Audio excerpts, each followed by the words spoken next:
Hello everyone, आप सभी का मनोहरी एजुकेशन में स्वागत है। आज की वीडियो में हम लोग बात करेंगे application of SFEE on various devices में, जिसका आगे का पार्ट है। इसमें हम थर्ड डिवाइस ले रहे हैं, टरबाइन। ठीक है, तो टरबाइन जो होता है, इसका क्या काम होता है? वर्क आउटपुट लेना, हमारा जो हीट एनर्जी से वर्क एनर्जी में कन्वर्ट करना, टरबाइन का ये वर्क होता है। ठीक है, तो कोई हमारा हॉट फ्लू गैसेज या हॉट गैस आती है, ठीक है, टरबाइन पे हाई प्रेशर पे, वो टरबाइन के ब्लेड्स को रोटेट करती है और वहाँ से हमारा शाफ्ट निकलता है, शाफ्ट घूमता है, शाफ्ट से हम वर्क ले लेते हैं। ठीक है ना, तो यहाँ पे टरबाइन का ये काम होता है कि किसी भी हीट एनर्जी को वो किसमें, वर्क एनर्जी, ठीक है, वर्क और मैकेनिकल, ठीक है, तो किसी में भी वो इस वर्क या मैकेनिकल किसी में भी कह सकते हो, हीट को मैकेनिकल या हीट को वर्क एनर्जी में कन्वर्ट करने के लिए काम आता है। ठीक है, तो इसमें अजम्पशंस क्या क्या है ये देख लेते हैं। सबसे पहला अजम्पशन तो यही है कि स्टेडी फ्लो होगा।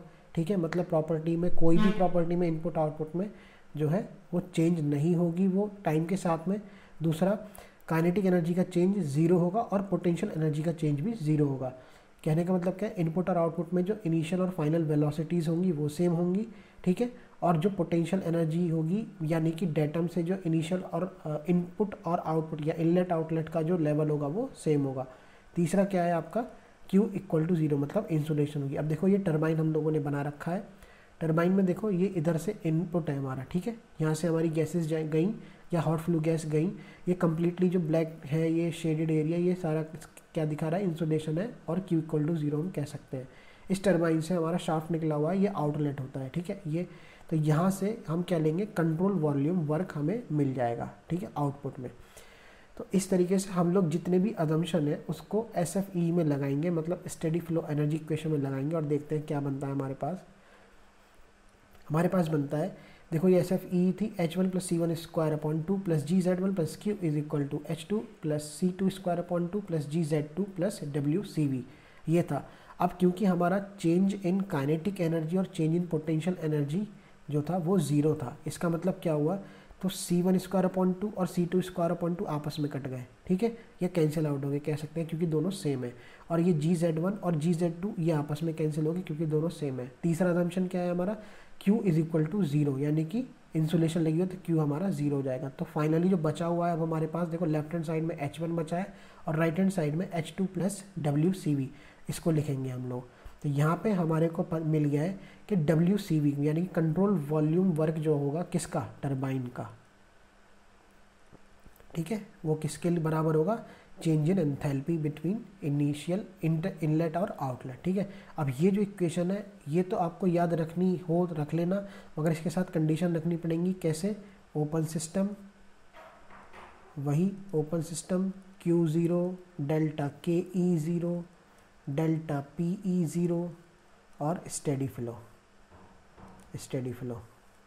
ठीक है, स्टेडी फ्लो मतलब मास इन मास आउट जो होगा वो आपका बराबर होगा। तो यहाँ पे हम सभी लोग देख रहे हैं, सब ये स्मॉल लेटर्स में लिखा हुआ है, मतलब स्पेसिफिक क्वांटिटीज़ में ही डील कर रहे हैं। ठीक है ना, तो ये आपको याद रखना है कि जो कंट्रोल वॉल्यूम वर्क होगा, ठीक है, या वर्क ऑफ द टरबाइन जो होगा, ठीक है, वो आएगा आपका H1 माइनस H2, मगर ये कब होगा, इन सभी अजम्पशंस के बाद। तो इससे अच्छा क्या है, आप SFE याद रखो और जो भी आपके अजम्पशन एज पर क्वेश्चन हो उनको अप्लाई करो। बचा हुआ जो होगा उसमें आप वैल्यूज़ पुट करो ठीक से, और आपको फिर यूनिट में प्रॉपरली आपको ध्यान देना है और आपको फाइनल आंसर निकाल देना है। अब इसके बाद जो हमारा सेकेंड डिवाइस आता है उसके बारे में बात कर लेते हैं। इसे यहाँ पे हमारा सेकेंड डिवाइस कंप्रेशर का क्या काम होता है। देखो कंप्रेशर का काम होता है मैकेनिकल एनर्जी को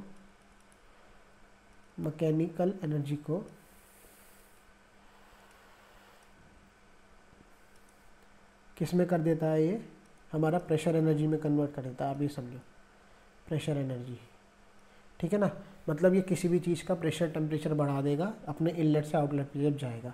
ठीक है, तो देखो यहाँ पे हमने ये कंप्रेशर बना रखा है, इसमें इनलेट पे शाफ्ट है, मतलब work done on the system हो रहा है, WCV इसको दिया जा रहा है। इंसुलेशन लगी हुई है तो हम कह सकते हैं Q is equal to zero है।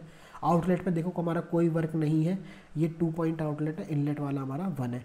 अब देखो यहाँ पे अजम्पशंस क्या क्या है, अगेन वही स्टेडी फ्लो, मतलब प्रॉपर्टी में कोई चेंज नहीं है टाइम के साथ, यानी कि मास भी हमारा जो है इनलेट और आउटलेट पे हमारा सेम है, मास भी हमारा चेंज नहीं हो रहा है।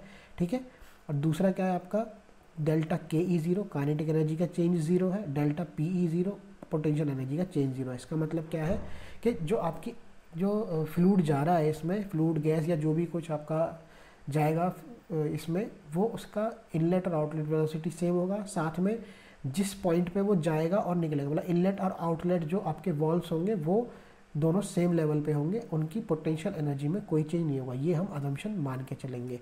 तीसरा अजम्पशन क्या है, Q is equal to zero, मतलब इंसुलेशन है आपकी कंप्रेशर पे, ठीक है, तो वहाँ से कोई heat interaction to the surrounding या सिस्टम नहीं होगा। अब SFE लिखेंगे, उसके बाद हम लोग सारे अजम्पशंस लगाएंगे। देखो SFE लिखा हमने, H1 plus C1 square upon 2 plus GZ1 plus Q is equal to H2 plus C2 square upon 2 plus GZ2 plus WCV। अब अजम्पशंस क्या क्या है उस हिसाब से हम लोग देखते हैं। पहला अजम्पशन स्टेडी फ्लो, वो तो लिख ही दिया है हमने, मास हमारा सेम बता ही रखा है, तभी हमने स्पेसिफिक क्वांटिटीज़ में डील करने हैं।